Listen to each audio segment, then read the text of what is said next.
I know you guys have been waiting for this, especially Arsenal fans. A couple of them have been in my DMs and they've been saying, yo, where's the video? Where's the... Here it is. Here it is. Don't want to do this, but we have to, innit? It's football. That's what we love. That's the game that I love. So I'm going to be talking about it. You get me? So first things first, shout out to everybody. You know the face, you know the name. Aaron here, back again with another video. Shout out to everybody tuning in as always, man. The last two videos have done really, really well. The three videos, actually. The Barcelona one with Gundogan did well. The Man United one did well. So we're going to keep this going, man. We're going to keep this going. Having sensible football conversations with you guys. And you guys are getting active in the comment section, which I really like. Yeah, man. And Arsenal. Listen, Arsenal. Oh, it's road to 13K, by the way, still. I think we've passed 12.7 now. So we're less than 300 away from 13K. Which is a plus. So, yeah, shout out to every single one of you, man. I appreciate you. Arsenal. Listen, picking up where they left off last season, innit? They fell short last season again. And listen, I think it's a thing where we have to come to terms with the idea that as long as Mikel Arteta is Arsenal's manager, they will be competing for the title. And obviously there was this little debate going on prior to the game happening between, Arsenal fans and then Arsenal fans and other fans. And the question was, who is the better manager in the Premier League after Pep Guardiola? So who's the best manager after Pep? And there was talks of Emery, and there was talks of Arteta. Both sets of fans made, both people that support Emery and Arteta made valid points. So, yeah, I guess you could say, in the Premier League, if you're talking about the Premier League, who's the best right now after Pep, then you might say Arteta because they're challenging for the title. Before that, I would have said Klopp. But yeah, if you're talking worldwide, in terms of overall achievements, and you just look at the CV, then I would probably say Emery. But obviously this debate was going on. And then came the game yesterday. And I can't lie, Villa played really well. Villa played really, really well. There were times during the game where, I won't lie, Arsenal were on the ropes. They were on the ropes. But you know what separates the good teams from the very good teams? The very good teams, know how to suffer for parts of the game. I'm not saying they suffered for the full game, but for parts of the game, Villa were on top. And Arsenal knew how to manage these moments. I think a good example is that chance that Onana had where he I think he hit it with the inside of his foot. And then obviously in the replay, they shown it. He hit it with the inside of his foot. At the same time, Gabriel's lunging in with his hands behind his back. So the ball kind of like hits the bottom part of his thigh. So the ball bounces off the bottom part of his thigh on the ground and then somehow ends up on the crossbar. And then I think Raya tips it onto the crossbar. And then Ollie Watkins, man. Ollie Watkins is going to have nightmares, or he had nightmares probably last night sleeping, because those two chances, the one where he, like I said, bottom part of the thigh of Gabriel, tipped onto the crossbar by Raya, he's still on the floor. It's basically an empty net. So all Watkins has to do is push it in somehow, or head it in, shoot it in, however you want to do it. But he heads it straight onto Raya, and Raya has the time to get up and show his amazing reflexes, and he saves it.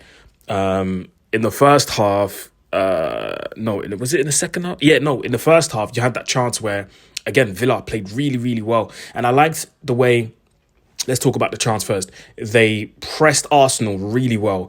Gabriel lost the ball, and then Rodgers picks it up, slides it into Watkins, and then Watkins, again, open net, and he completely misses the target. But I will give credit to Villa for this game, because despite them losing, there are some very good positives to take from that. A lot of them, actually. The first one is they managed to lower Arsenal's attacks, and they managed to limit Arsenal's threats, which are obviously the main threat, Bukayo Saka on the right-hand side, and definitely Martinelli on the left-hand side. So you have to give credit to Villa for that, because the way they were moving compact, the way they were moving as a team, very compact, moving from side to side, not allowing Arsenal to play those through balls, or not allowing Arsenal to fizz those passes through to Odegaard, because we know Odegaard likes to receive those balls on the half turn. It opens up the whole pitch for him, and then he just has to pick who he wants to play the ball into, which is very dangerous, of course. So Villa managed to limit all of these things and really force Arsenal to go through Martinelli. That's why Martinelli had a lot of touches on the ball. That's why there's a lot of times where he was free on the left-hand side and they didn't even choose to play it to him, because, again, Arsenal preferred to fizz those balls through to Odegaard, so that it frees up space for the wingers to make those runs, and then Odegaard can play it in between the centre-backs. So I think Villa done a really good job, and credit to Unai Emery as well for spotting those things and to limit Arsenal doing those things, because that's where Arsenal is the most dangerous. Morgan Rodgers. Oh, Jesus, man. Listen, again, Villa lost the game, but Morgan Rodgers put in a monster performance. Declan Rice and Thomas Partey, they had a tough time. I'm not going to lie. Because the amount of times he had the ball, Rodgers, and Declan Rice tried to come in and tackle, boom, shrugs man off. Thomas Partey comes in, boom, shrugs man off, get away from me. Like, physically, Morgan Rodgers, and technically to keep the ball, that was a very, very good combination, and he had a really good game, I have to be honest. So credit to Morgan Rodgers, and that promises, it's very promising for the rest of the season, because remember, Premier League, Carvalho Cup, FA Cup, and Champions League for Aston Villa. So they will need someone like Rodgers to put in that type of performances and try and replicate that every game. So I think what killed Villa yesterday was being clinical in front of the goal. They had some other chances as well, which they should have put away. They should have put away. But yeah, they just have to work on the clinical side of it, and I don't think there's going to be any problems with that. They just have to pick their moments and really make them count, which is what Arsenal did. And going on to Arsenal, they may not have been at their best yesterday. It may not have been the best of performances. However, what Arsenal done really well is that they picked their moments. Last 20 minutes, okay, let's turn up. Last 20 minutes, let's make it count. The chances that we do create, let's try and not waste them, because they were quite wasteful in the first half. And I think when Trossard came on, that wastefulness was gone, because they tried to be clinical. And the two major chances that they did create, apart from the one where Odegaard skied it, Trossard pulled it back for him, or was it Rice? It was Rice that pulled it back for him, and then Odegaard skied it. But apart from that chance, I can't really remember Arsenal being wasteful. Please correct me in the comments if I'm wrong. And yeah, they made it count, man. Like I said, Trossard came on, bang, goal, lovely finish. And then I think he was involved for the second goal as well. Again, correct me in the comments if I'm wrong.